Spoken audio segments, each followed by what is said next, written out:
And welcome to the show, Science and Politics. For those of you that have been waiting around for the last 25 minutes, thank you ever so much for our patience. We just had a computer in the corner here decide to curl up and die on us. So then we were all scrambling around and we've put a new link out which gets through it directly. But for those of you that have been hunting around on the old link, that should get through too. But anyway, for those that were waiting, thanks ever so much for your patience. Let's crack on with the show because we've got a really good one this evening. Lots of fun bits to it.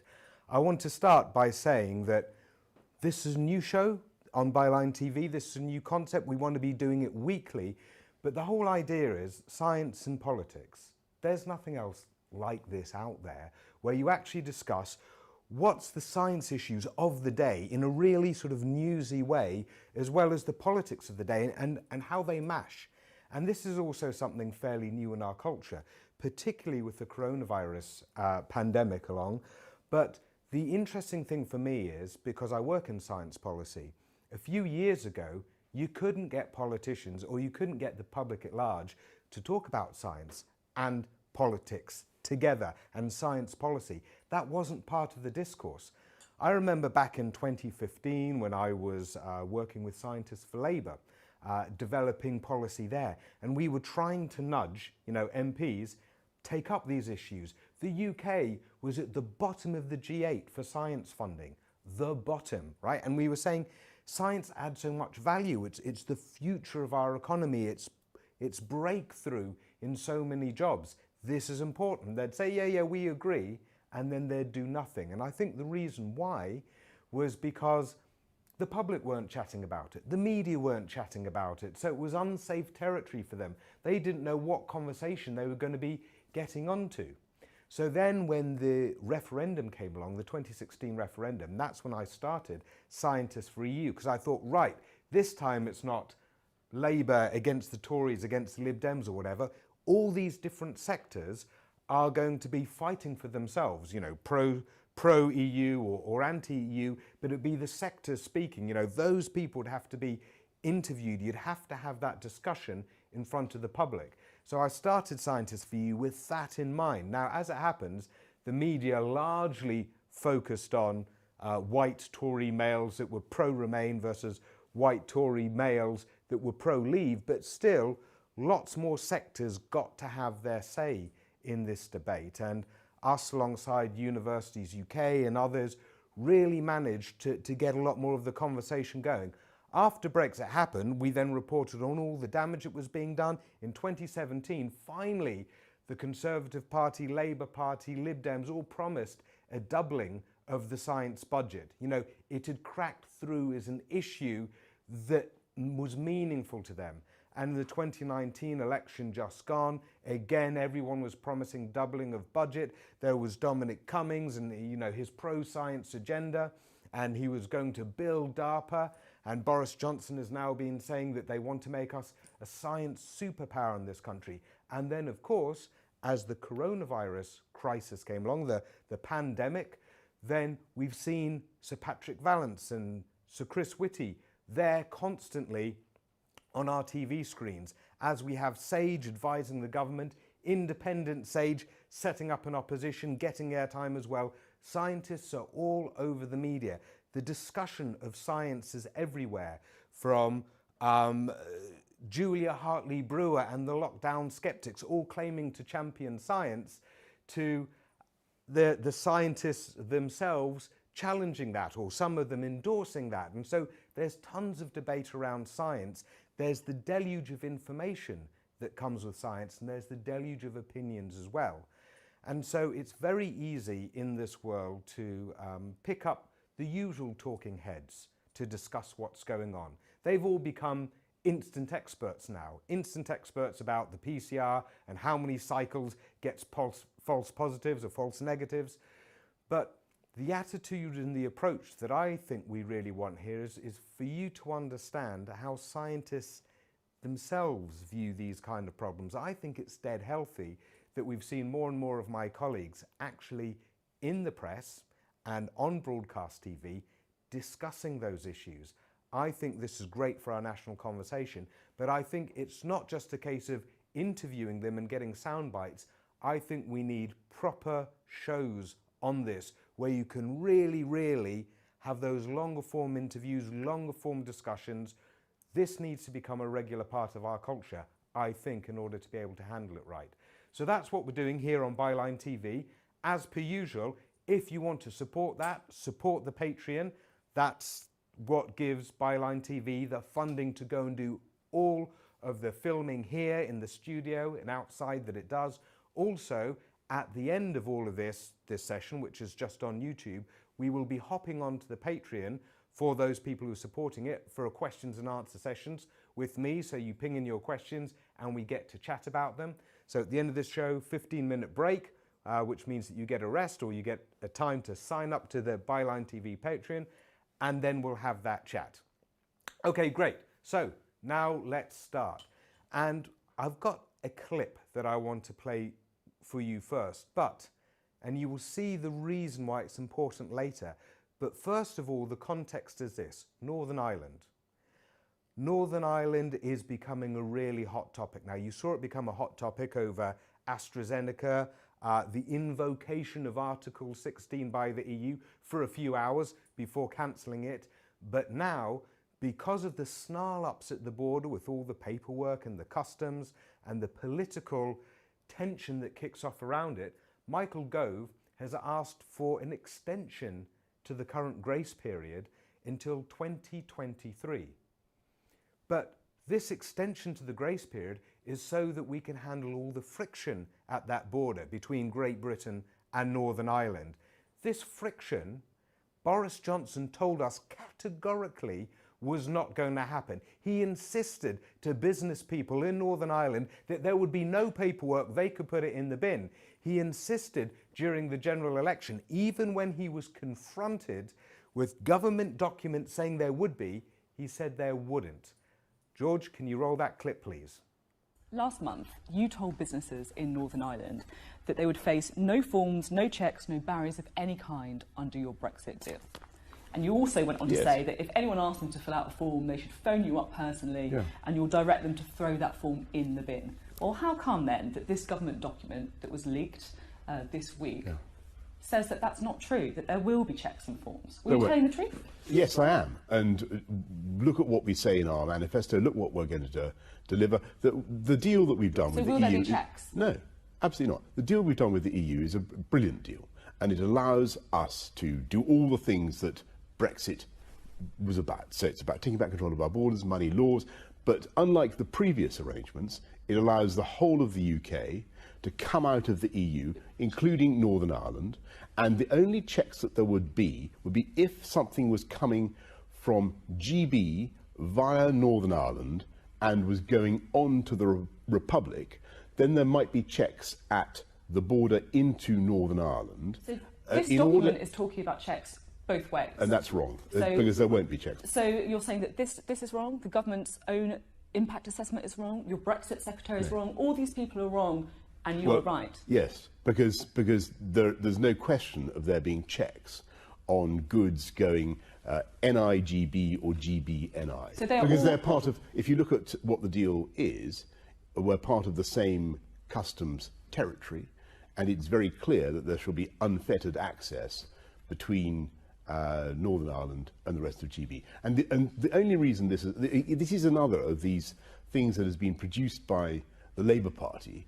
No, but it comes down, you can't distraction. just blame it on Labour. It comes down to trust, doesn't it? Yeah. When your own Brexit secretary is saying that there's going to be checks, when this document saes there'll be checks, when your own impact assessment says there will be checks, people will be wondering if actually it's you that's wrong or it's you that is willfully misleading people. The whole...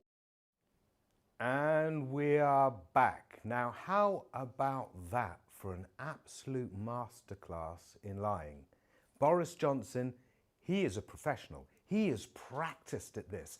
He has been doing this all of his life, whether it be in journalism or whether it be in politics. This guy is an expert at it. And in fact, there's a book about exactly that out today by Peter Oborne, who was the leading political commentator at The Telegraph for many years, award-winning journalist. He has just put out a book today called Assault on the Truth.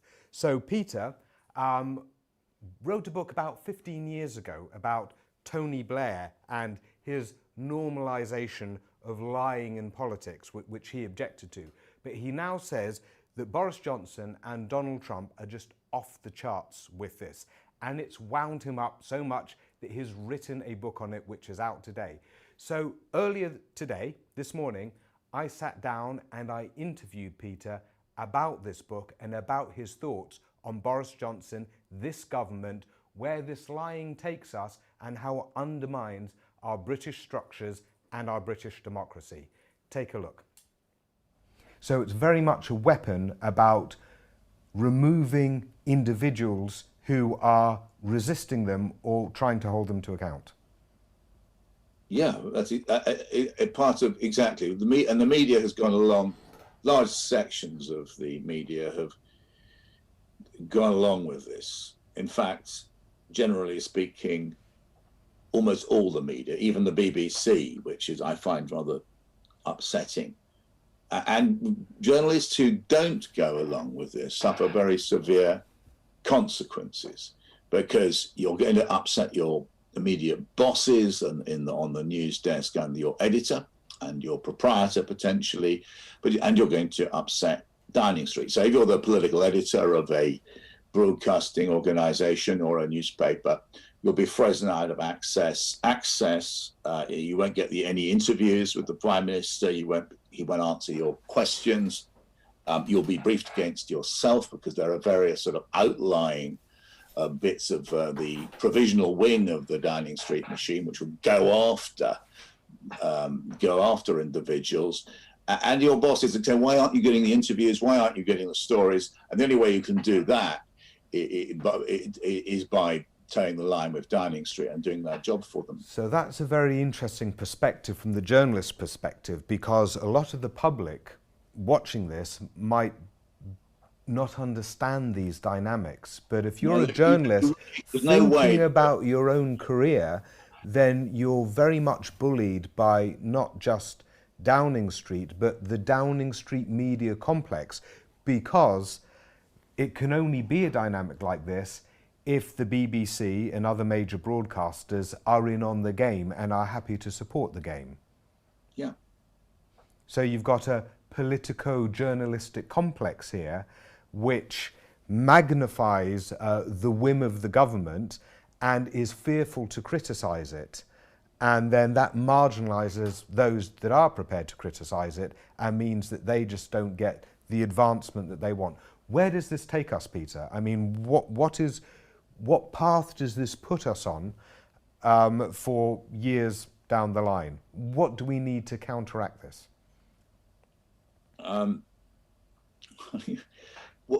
Well, in theory, the answer is quite simple. You return to an independent, well, we're talking specifically about the media here. There are all kinds of other constitutional things and political things which need to happen. But sticking to the media, I think journalists have to get back their self-respect as journalists. They have to be prepared to run stories which, and there are certain examples, and it does happen to some extent, but get back their self-respect. Newspapers need to do, it isn't a very grand job being a journalist.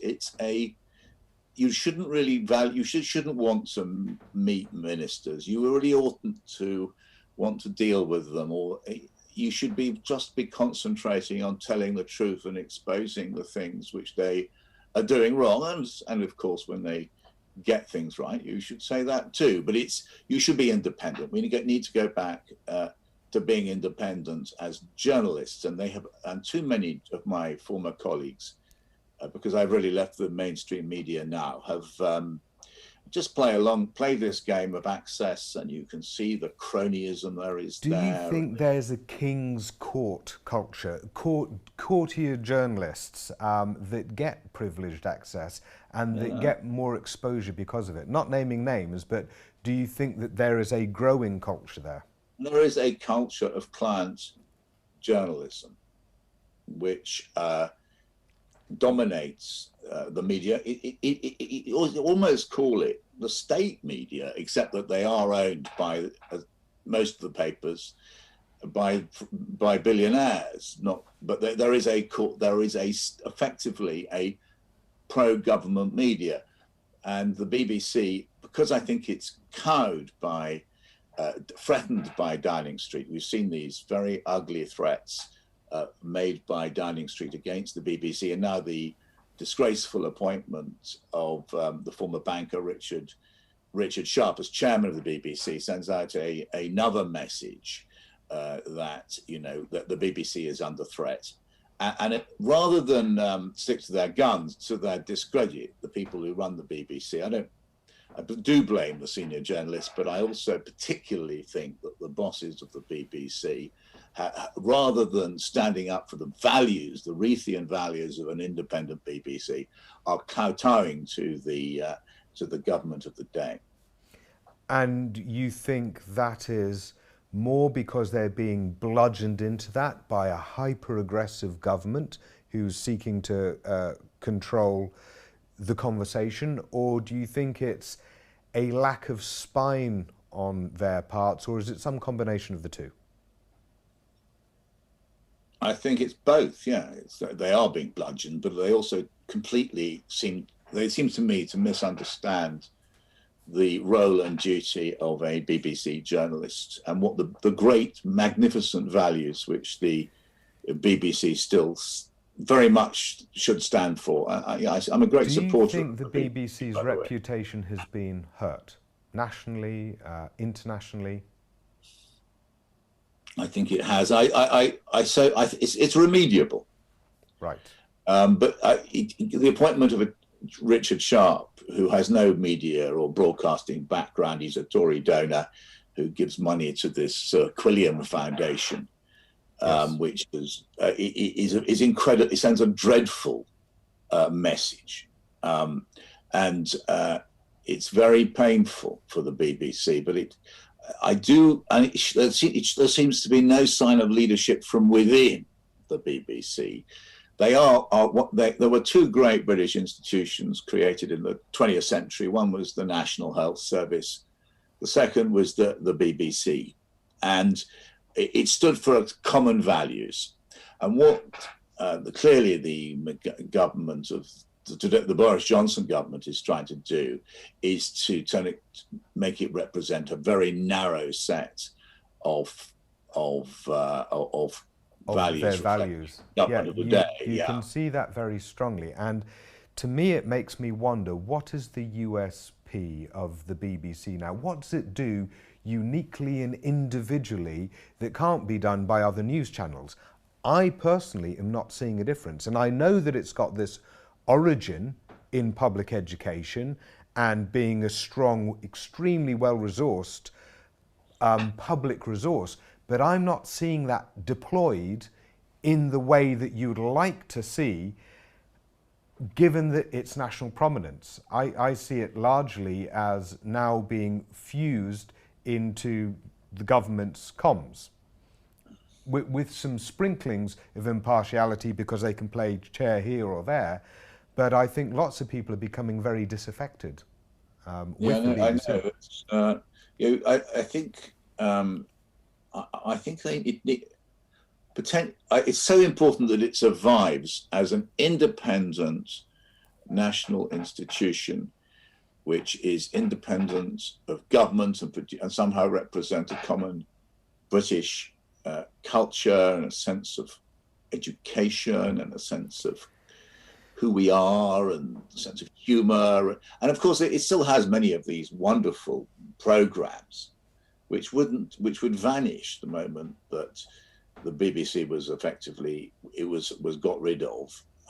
There is such an obvious agenda with all these very new talk shows and. So, if the BBC were to be more brutal and more ruthless on listing up the lies, calling out the lies, even putting some of the lies when their BBC fact checker identify them as such, if they were to throw that out as a headline and just say, this statement has been shown to be false, and that goes as a headline, not something in the little sort of annexes and small print somewhere on the website to say they've ticked boxes, what would happen to them? I did nothing. I mean, of course So they then can do. that's the core point, isn't it? That That's is the lack right. of spinelessness, because the government cannot actually punish them for anything like that in very overt and obvious ways, but they're still choosing not to do it. I know. You're making a beautiful point there, which is that actually all they need to do is the right thing, which is to do the job of a great broadcaster. And wouldn't you say the same for our press as well, the mainstream press? Of course. You point out eloquently in this book that they all know what Boris Johnson is like because he comes from their culture. They've seen how he has evolved the way of doing journalism. They know exactly what he's about. And yet not only have they helped to magnify some of those messages because they sell, but also they have actively endorsed him for position after position. For leader of the Conservative Party, The Times. For leader of our country, The Times. Why are they doing this, Peter? Look, we can only speculate about that because if you ask them, he's the right man to run Britain. That's what they'll say.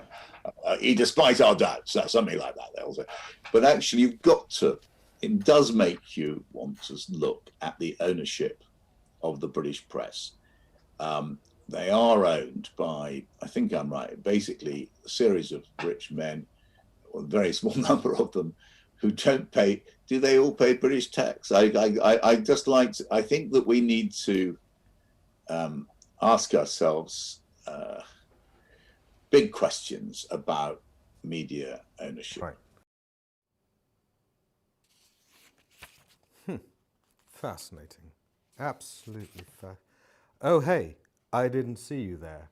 By the way, if you're interested in this book by Peter that we were just talking about, then do go and get it. It is called The Assault on Truth, subtitle being Boris Johnson, Donald Trump and the Emergence of a New Moral Barbarism.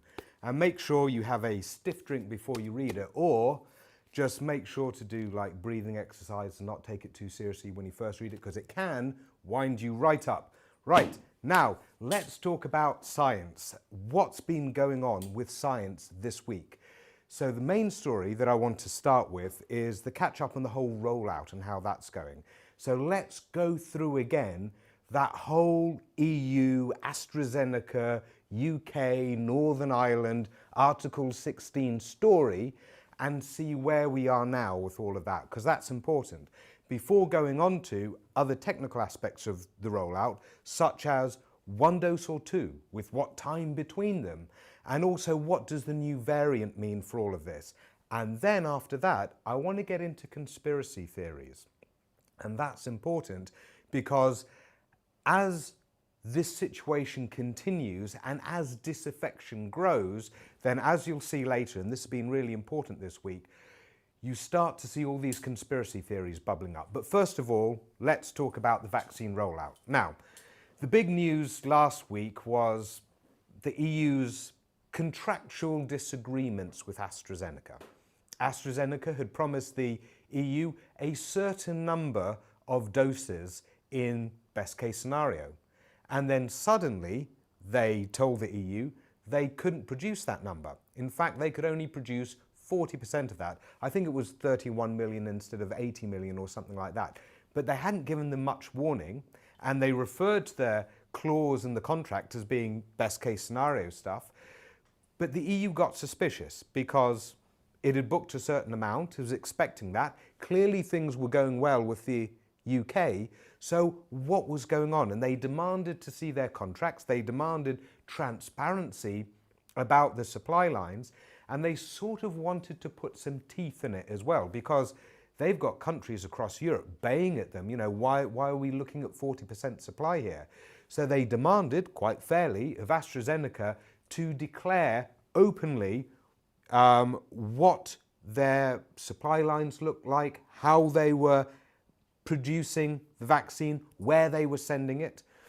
And part of guarding that was to actually say that we reserved the right in order to pull exports. Now, I disagree with pulling exports, but it's not as if our own government hasn't done it. I mean, our Boris Johnson not only threatened to invoke Article 16 before, but also last year the British government had put export bans on about 100 different medicines that can be used for coronavirus. So nevertheless, our press squealed about that, but probably quite rightly, because it's not the right thing to be doing. But here's the kicker. As part of all of that, some bright spark within the European Commission decided, well, the UK might still be able to get supplies from us via Northern Ireland. Therefore, we're going to employ the Article 16 clause in the Irish Protocol, which is all about shutting up the borders, basically, to make sure that EU-produced vaccines can't get into the UK through the back door. And obviously they did it with not too broad consultation, because the moment they did it, everyone understood the implications. Remainers were going hell for leather about this on the social media, just as much as Brexiteers were. You had the DUP and Sinn Féin agreeing on it, the Labour Party agreeing with the government on it. I even know people in the Commission that were having a go about it. And everyone threw rage and fire at the Commission, who then, after just a few hours, said, right, okay, yeah, we're not doing that anymore. That probably wasn't a smart thing to do. Our bad, we were sorry, and ended it there. However, this then got a lot of Brexiteers crowing. This proves that it was a brilliant idea to leave the EU. Not only are they slow at the vaccine rollout, character-wise, they're disgusting. And I remember Piers Morgan, took that line particularly hard. And also Nick Ferrari on LBC challenged me on that and said, doesn't this prove that Brexit was the right decision? And I want to make 2 points on that, because I did make one point to him that no, not quite, because Brexit has cost us 200 billion so far and dumped a shit ton, I didn't use that phrase, of paperwork upon our exporters, our importers, our service industries, and our citizens who want to travel, and those that want to come to our country. So the cost does no way near justify a small week of kerfuffle behaviour. But here's the more important thing. Everyone's thinking about, and this is the science angle, right? Everyone is thinking about this from a selfish angle. Are we better off inside or outside? Because if it's outside and we can roll out the vaccine quicker, surely we're better off.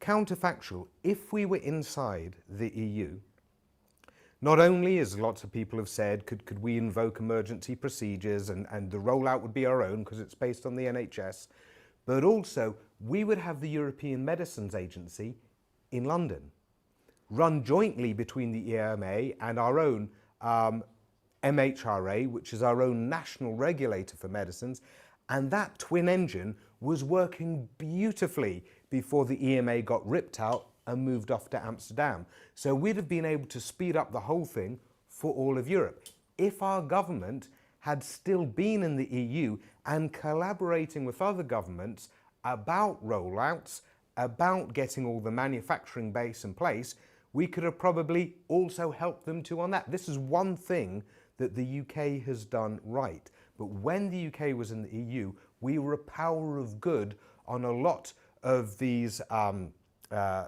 market-based approaches and also science-based approaches. So we could have been a lot more beneficial to the rest of Europe. Why should we care about that? Why should we care about being a responsible country or being heroes to our continent? Because also, we're not safe until everybody is safe. And particularly for our own continent, we can't open our economy back up and travel back up to the Spanish, the Portuguese, the Germans, the Bulgarians, the Swiss, the Czechs, until all of the continent has rolled out enough vaccine that we know that it's safe. So the UK and the EU need to get over that threshold together before we can open up mutual travel. And then the EU and the UK together, and they're both doing relatively well on the rollout. You've got at the top Israel and United Arab Emirates and the UK and the US, but then after that, it's largely EU countries. Canada hasn't started yet. Well, no, Canada has started and they're behind the EU. Australia and New Zealand still haven't started yet. Africa is nowhere. South America's only just starting to get going and they're in trouble. And the situation is going to be this, that the UK, the US, the EU, Canada, Australia have all ordered many more times the vaccines than they need. Per head of population, the UK has ordered about 5.5 doses per head of population. For the EU, it's 4. For Canada, it's 9. So we're all glutted with vaccines. And the real challenge is going to be, once we've taken care of our own populations, we are all going to have to work together to get those spare vaccines to the rest of the world, get them to remote places in the rest of the world, because if we don't, as a globe, as a big international community, get that sorted, then we're going to get new resistant variants getting cooked up in lots of different places in the world. So we are going to have to work together. And furthermore, we've worked together on the discovery of all of these vaccines and all the manufacturing of these vaccines. Take the Pfizer vaccine. Two Turkish scientists in Germany, the BioNTech company, supported by the European Investment Bank. Then that company pairs up with Pfizer, an American company, with a Greek CEO, and they do the clinical trials in South America, in South Africa, in Europe, and then the manufacturing base is in Belgium and sent to us, the first country to approve it, on Eurostar. Look also at our own AstraZeneca Oxford vaccine. So AstraZeneca is a British, Swedish company with a French CEO collaborating, or rather putting the manufacturing juice behind the Oxford group, and the Oxford team are from all over the world. And then again, the clinical trials happen everywhere, and the manufacturing happens in lots of different countries as well. And so all of the discovery and all of the rollout are big international efforts. We've all pitched into this, and we should all be taking care of each other. That's how science works. That's also how you solve pandemics. So I feel very strongly that this vaccine nationalism, some people call it, but this aggressive competitive approach, at the end of the day, is going to shoot us more in the feet than get us ahead of anywhere else. So that's what we should be focusing on. Now, let's also talk about other aspects of the vaccine rollout now, which are important. So 1 dose or 2, because in this country, we've been focusing on just doing 1 dose and that's it. You know, we can do the 2nd dose later. We'll make the 2nd dose wait. We'll ignore the manufacturer's recommendations and we'll do the 2nd dose many weeks later. Is that safe or not? Because other countries have been going with the manufacturer's double dose approach, just to be safe, just to be sure. In fact, Italy and Denmark are ahead of the UK on complete immunisations if you're looking at 1st dose and 2nd dose. They've taken a different strategy. So we took a bit of a gamble, and fortunately it looks as though it's paying off, because there has been a new study out showing that your immunity response triggered by the 1st dose doesn't wane after 4 weeks, which was the manufacturer's recommendation, you know, after they had just tested it in clinical trials, but actually gets stronger to the 12-week mark. So we're going to be all right with it. And that is very, very reassuring. However, we have something to contend with, which is this new variant. Now, first of all, people suspected that maybe the South African variant had gotten into the UK because they were finding the South African mutation also in the Kent strain. Now, how did this come about? Did we have the Kent strain and then the South African one come in and there was a mash-up? Certainly in Brazil, people have been finding 2 different coronavirus strains in the same person. And that sounds pretty dangerous. But actually, what's happened here is what we call convergent evolution. The Kent strain has, by chance, decided to develop the same adaptation that the South African strain developed. So they're both more transmissible, but they're both slightly more dangerous, and they're both more vaccine resistant as well. So that is a real threat. And it's bizarre to think that Dido Harding was yesterday answering questions to MPs saying that no one could foresee, or we didn't foresee, this new variant coming along, mutations coming along. No one predicted that. That's ridiculous. This is GCSE biology stuff.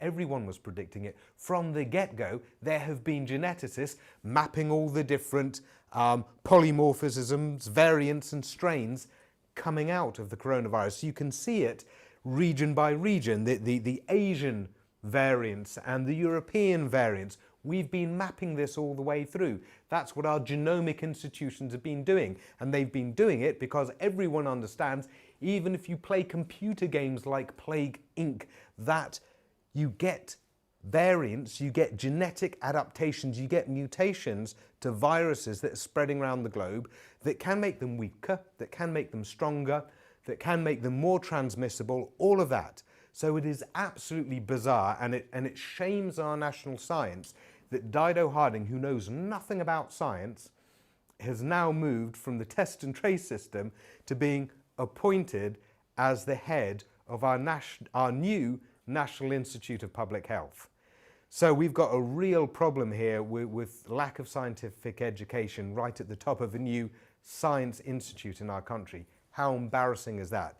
But nevertheless, the point is this, and it matches with what I was saying before about we do need to take care of Europe and our own country, but then the US, the UK, Europe need to really, really focus on how we handle this globally, because any more vaccine-resistant strains, and we're lucky that we don't have a thoroughly resistant vaccine strain now, could mean that we'd have to start all over again in developing new vaccines in order to catch new variants. So we need to move fast, and we need to be coordinated, and we need to be collective in our endeavour to do this for all of our sakes. Selfish politics just doesn't work here.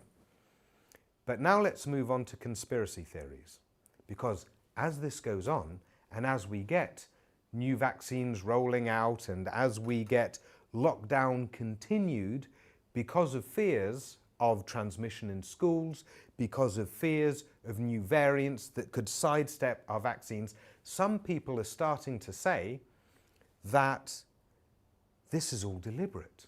They're cooking up new variants. They want to keep us in this lockdown state for longer. Why? Because they're tyrants.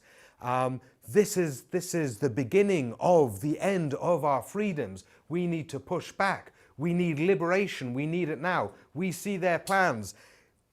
And all of the 5G crowd, all of the suspicions, all of the anti-vaxxers, this is bubbling and cooking up in our society.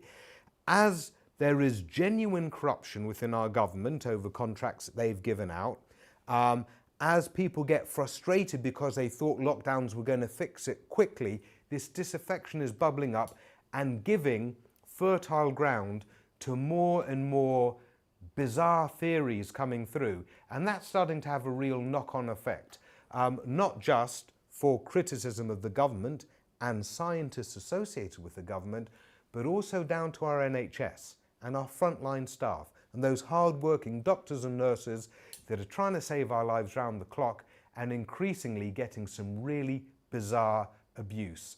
So I want you to have a look at this clip. I've been called a shill of the government. I've been called a eugenicist, actually. Devil, Satan, a prostitute for Big Pharma. Piece of I should be struck off. Death threats, yeah. Liar.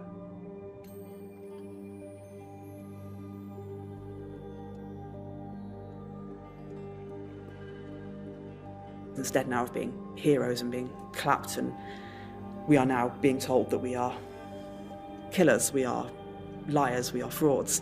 People saying that I'm almost certainly dead by now because I've been vaccinated. People just repeatedly questioning why I'm lying. I'm a liar, always, why are you lying?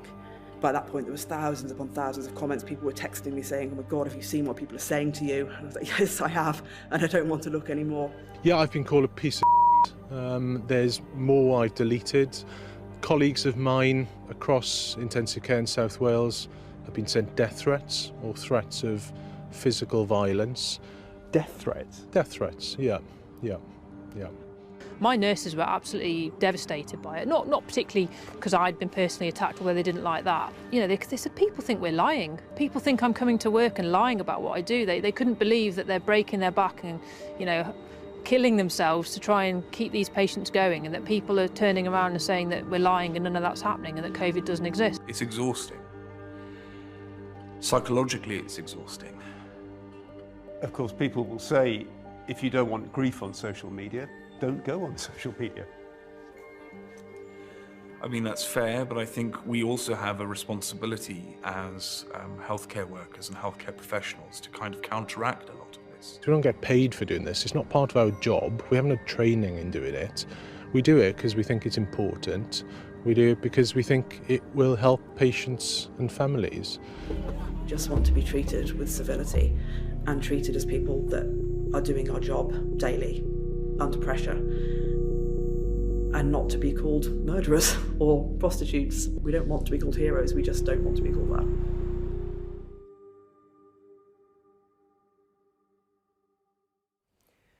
Thank you very much, Channel 4 News. And you saw in that clip some of the scenes outside hospitals. So this was reported on a while back, that there had even been COVID skeptics standing outside hospitals harassing doctors and nurses as they were coming in and out of their shifts. And that, you know, spooks them, especially if you're leaving a shift and you've just been saving lives or seeing people die, and then you get hit with that outside. But now let's have a look inside at some of the absolutely nutty behaviour that people are putting on hospital staff. And this is a video that went viral recently, but if you haven't seen it, you really need to see it now. Yeah. What is that? Why am I person? Listen, can I just say something, please? I am his next of kin. Right. Now, sorry, Doctor. Doctor, now, if he's going to leave, now, obviously, they've got oxygen indoors. It'll last about half an hour before he goes. What? Oxygen? I'm not giving him oxygen to go home with. No, what I'm saying to you is we've got oxygen at home. Not this much. Coronavirus, or you say corona? Can you define coronavirus? SARS-CoV. SARS-CoV-2. 2019. Yeah, that hasn't been proven to exist. It was declassified as it was declassified on March 19th, 2020. It's no longer highly contagious infectious disease. I'm not going to continue having this conversation. I'm trying to understand what you're going to continue having this conversation. I need to understand what your plans You're for going to treatment be are. removed by the security guard now, okay? Get off, mate. Take you now. Or what? Listen, or just what? get off him, please. That's a legal paper. That's my son. I need that paper. Imagine dealing with that.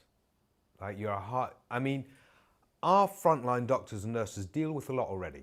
I mean, they deal with people who are in extreme stress, they deal with people who are mentally ill, they deal with people who've been on the streets and close to death. They deal with all sorts of problems, as well as the physical. They deal with lots of emotional problems, but they really don't need this. They really don't need this kind of aggression. And just dangerous attitude getting in the way, actively getting in the way of them trying to save lives. And there is more, because it recently surfaced, and in fact I think this was either today or yesterday, Chris Whitty just going out, trying to get a sandwich to eat, and some TikToker decides to spring on him and challenge him on his lies on TV. Let's take a look at that one too. He's a big man. You're a liar. You're a liar. Man, he's a liar. He's a liar. You're a liar. You lie about the COVID-19 cases, man. Come on, man, stop lying to the TV, man. So that kid obviously thought he was a bit of a big man himself, didn't he? But is this where we're going? Is this where we're going culturally as a response to handling challenge like this, where people think it's fine to cook up these little bubbles of complete and utter disbelief, where you can go and just be offensive, straight up offensive, to scientists, to hard-working doctors and nurses. This is depressing, but obviously this is the more aggressive end of where you can see a lot of sentimentality going, because we like to have a look at the Daily Mail, don't we? We like to have a look at the Mail Online, because that's a great little bellwether of how people are thinking. And I know they say never read the comments, but we do. We do, because we want to see what are the ideas being floated out there by the readers of the Daily Mail that other readers like. So we had a little look at what was going on in the Mail Online comments section with regard to coronavirus. What are the theories that people are putting out there? What are they agreeing with? What are their summaries of what's actually going on at the moment? Let's have a little look at our dive into the Daily Mail comments section earlier. The Mail Online, the biggest news site in the world, and the comment section of which is a nice little indicator of what's bubbling up through the subconscious of Middle England. Case numbers of this BS virus are still going up. Are we really going to keep on accepting this crap? Triple question mark. Fear, in quotation marks. Fear, that's all that people have now. Completely brainwashed. Coronaphobia is rife. Let's get on with life. Well, at least we've got a rhyming couplet as a redeeming feature of this little piece of crap. They are just desperate to keep the numbers up, aren't they? They will be testing at the supermarkets next. The worrying thing is that these were the top comments. These are the ones where you had hundreds, maybe thousands of likes on them. They are reflective of how a lot of people are thinking. And when you see NHS staff being abused, outright abused by people wielding papers of conspiracy theories, saying that coronavirus doesn't even exist, when you've got our chief medical officer, Chris Whitty, stopped in the street by someone challenging him about his lies on TV, someone who is just informing the government of the data that we are collecting, and they are accused of lying on TV. And when you see comments saying that they've got financial interests in this, and all of those narratives starting coming into play, and then when that gets picked up by the government itself, and Rishi Sunak is on the front page of the Telegraph, attributed to be battling the scientists because the scientists are moving the goalposts. Not him, and not the government, but the scientists moving the goalposts. Where is this taking us? This is what I worry about here. Dishonest narratives. Dishonest narratives that first breed in the public in Mail Online comments, but then get picked up by commentators that are supportive of the government, and then the government itself. We can't throw out truth to just protect this government, and that's the thing that we should be guarding with everything that we've got right now. Yes, we do need a public inquiry.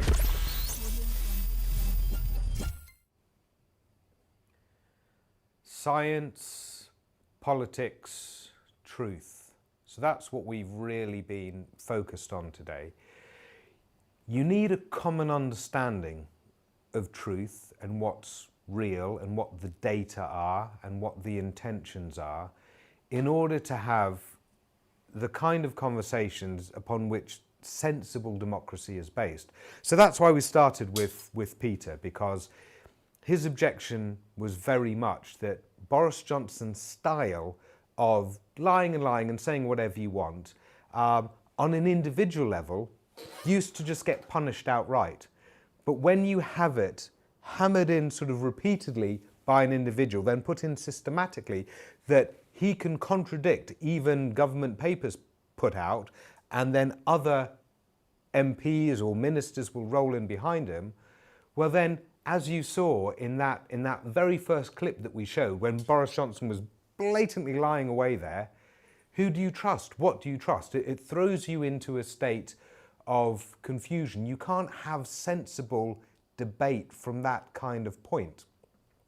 And this is going to become then a challenge to how scientists work with government, how we discuss what government policy is or what national policy is when handling situations like this, whether it be Brexit and the Northern Ireland border and imports and exports, and the quality of the deal that Boris Johnson put together with the EU, or whether it be science and our science policy and what is it all based on as we handled the pandemic? We really need to get that sorted, because if it is not open, not transparent, not genuine, not inclusive, then things start fraying. In the first lockdown, everyone got the concept of what a pandemic was. Everyone got the need for a lockdown when they saw it racing up and killing people, and it was this new thing. And there was a lot more national unity about what we were doing. But after Dominic Cummings was allowed to get away with certain things, after contracts being given out to the Tories' mates at a really high rate, and tons of money spent on consultants for Dido Harding, then Dido Harding being given more money, and the place atop a scientific institution, then people start to sense shambles, and they start to sense corruption, and they start to sense that we're either doing things too late, or we're not doing things right, or the things that we're doing are wrong, and this all starts breeding real disaffection. Contrast where we are with, for example, New Zealand, which locked down hard and early, eliminated coronavirus from the country, kept the borders secure, and then they could reopen their economy, and that's where they are now.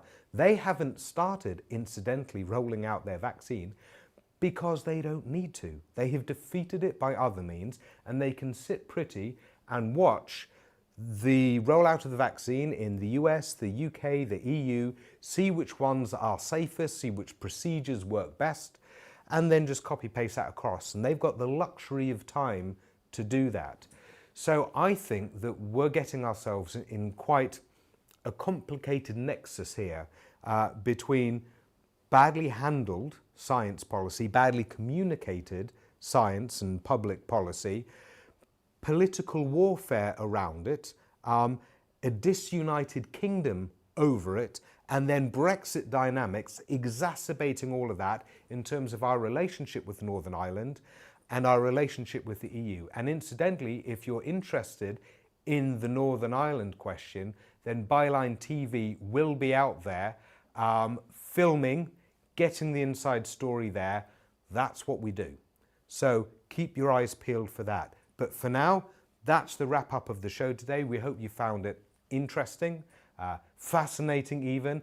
Please keep sending in all the comments, because we're looking at all of those. All feedback, really, really welcome. If you want to support us, then please sign up to the Byline TV Patreon so that you strengthen up our capacity to do more.